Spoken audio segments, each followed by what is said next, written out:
네, 안녕하세요. 저는 전통무예 18기 보존의 사무국장 박금서라고 합니다. 저는 지금부터 여러분들께 18기라는 우리나라의 무예에 대해서 말씀드리려고 하는데요.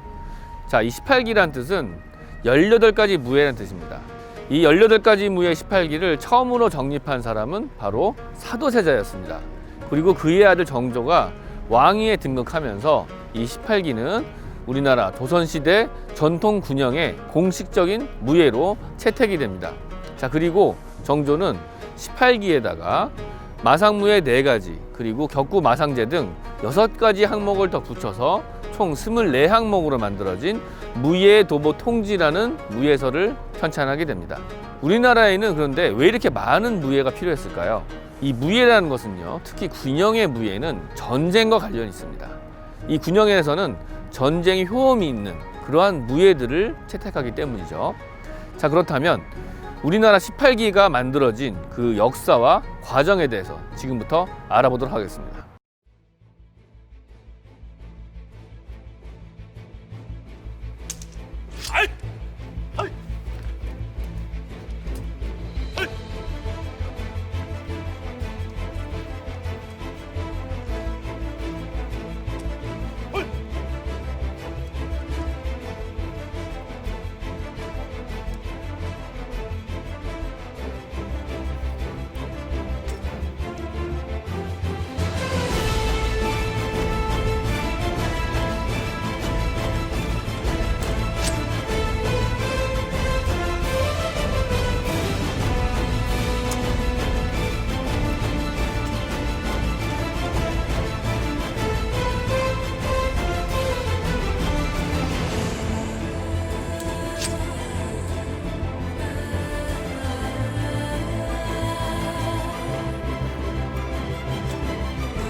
네, 이곳은 충장공 신립장군의 순절비인데요.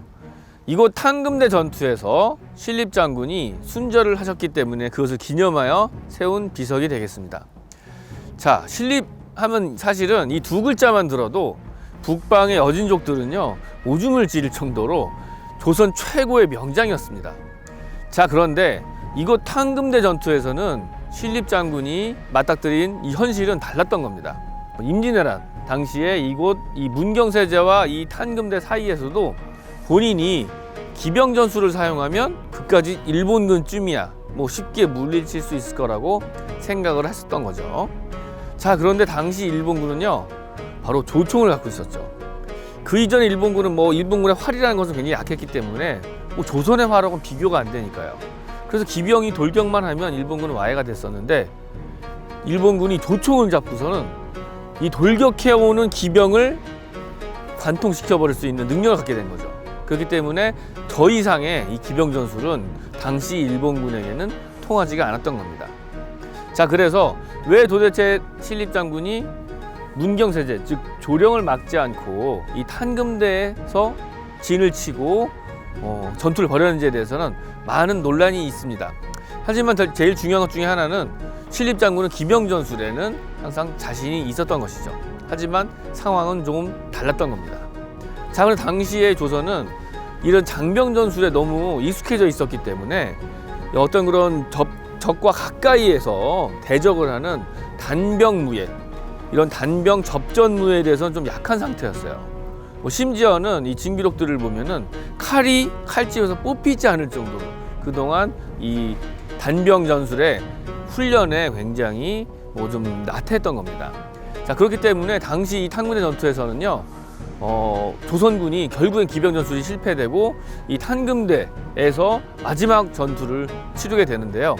하지만 신립장군은 항복하거나 적들에게 무릎 꿇지 않고 끝까지 한 명의 왜군이라도 더 죽이고 내가 죽겠다는 그러한 신념을 가지고 끝까지 처절하게 싸우다 바로 이거 탄금대에서 마지막으로 몸을 던져서 그 순절을 했던 것입니다. 이 탄금대 전투는요, 단순히 신립장군의 오판이 아니라 이 당시에 총이 전장에 도입되면서 유럽에서부터 그리고 일본 등등 전 세계적으로 벌어지는 신분이 낮은 조총병들이 굉장히 신분이 높은 기사 또는 기병들을 제압하는 시대, 이 시대가 바뀌었다는 것을 반영했던 것입니다. 탄금대 전투를 통해서 이 조선시대 무예뿐만 아니라 이 동양의 무예가 전쟁에서 새로 쓰이는, 새롭게 그 양상이 달라지는 중요한 분기점이 바로 이 탄금대 전투였다는 측면에서 조선시대의 어떤 무예사에 있어서 어쩌면 동양의 어떤 무예사에 있어서 새로운 무예들이 전장에 도입되는 굉장히 중요한 계기가 될 수 있었던 것입니다.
이 탄금대 전투의 패배 이 결과로서 선조는 한양을 버리고 바로 평양성으로 피신을 하게 되는데요.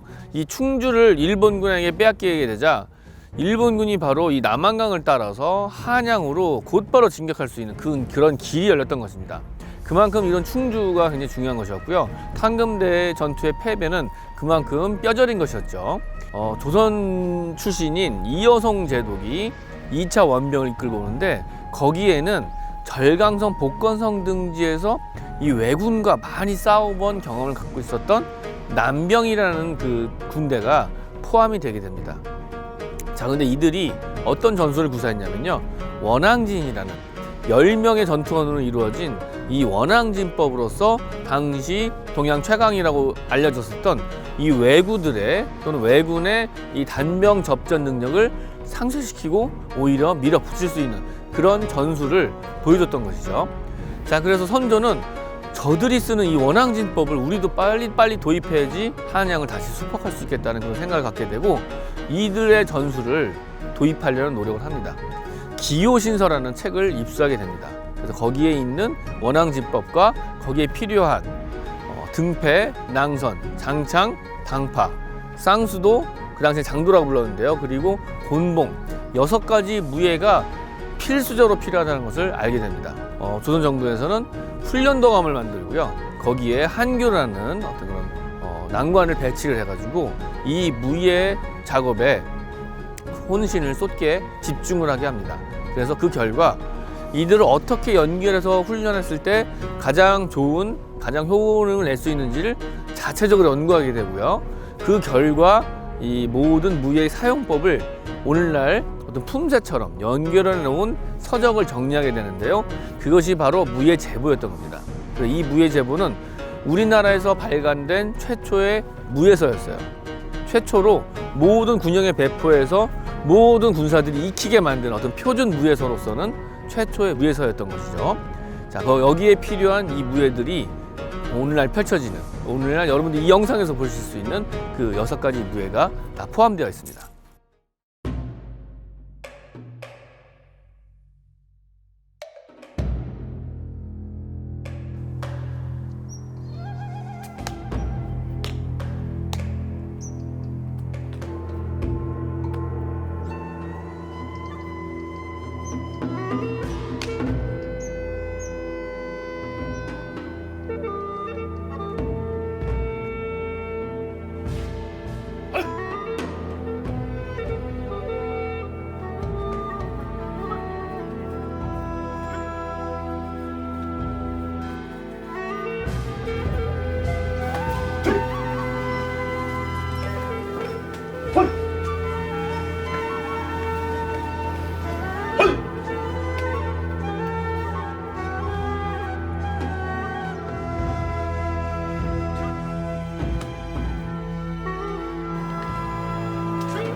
아유.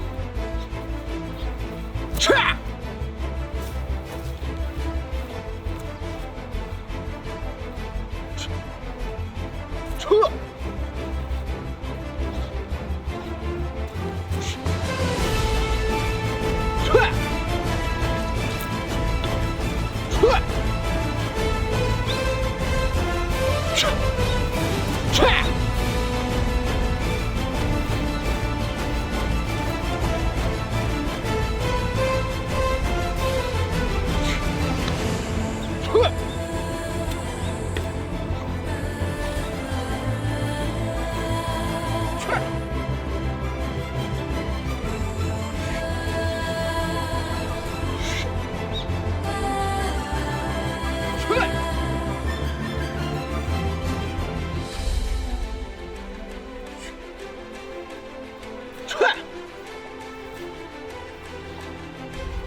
(1790년) 이동무, 박제가, 백동수는 4권으로 된 무예서를 정조에게 바칩니다. 그리고 정조는 이 책에 무예 도보 통지라는 이름을 하사하게 됩니다. 이 책 제목을 설명드리면, 무예에 대한 글과 그림으로 그 실기를 설명했을 뿐만 아니라 통지라는 것은 그 무예의 모든 무예의 역사를 관통하는 그런 하나의 무예 백과사전을 완성을 한 것이죠.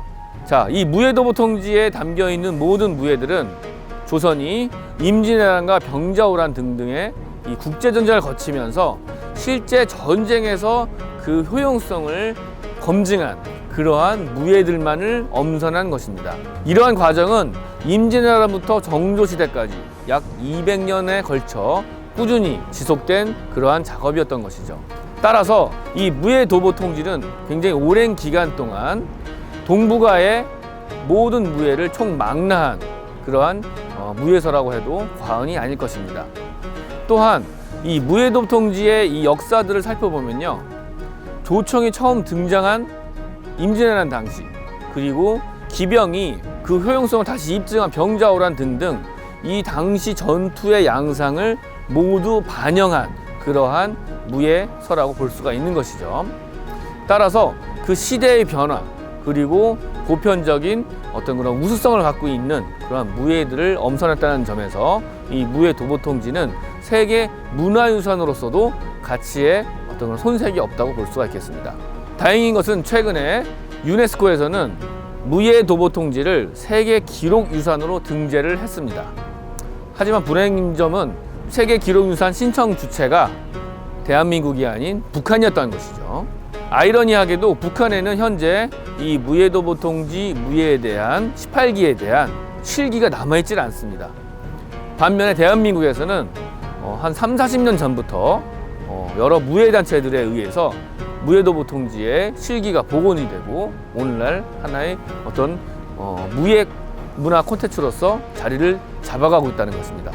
앞으로는 남북한이 어떤 민족의 동질성을 회복하는 것과 동시에 우리 조상들이 전란을 겪으면서 만들어낸 이 무예도보통지를 세계 무형유산으로서 등재하는 날이 오기를 바랍니다.